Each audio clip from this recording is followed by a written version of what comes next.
कीर्तन कृष्ण कीर्तन हरे कृष्ण महामंत्र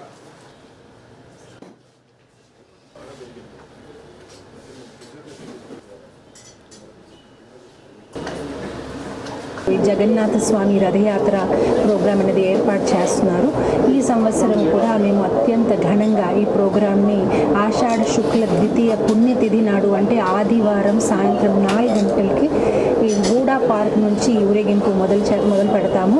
ఈ జగన్నాథ స్వామి రథము ఆర్కే బీచ్ నుంచి నేవల్ కోస్టల్ బ్యాటరీ దగ్గర యూటర్న్ తీసుకుంటూ విశ్వప్రియ ఫంక్షన్ హాల్లో ఊరేగింపు ముగుస్తుంది.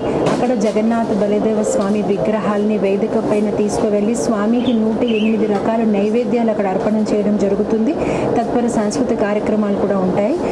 తప్పకుండా విశాఖపట్నం వాసులందరూ రావాలి, ఈ జగన్నాథ స్వామి రథయాత్రలో పాల్గొవాలి.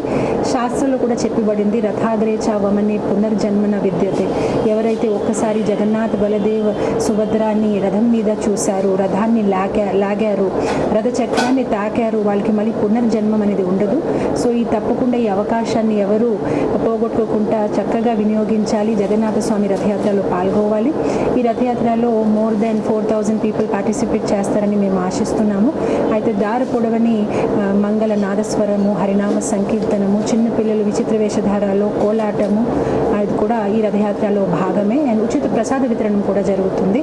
తప్పకుండా ప్రతి ఒక్కరూ రావాలి. హరే కృష్ణ.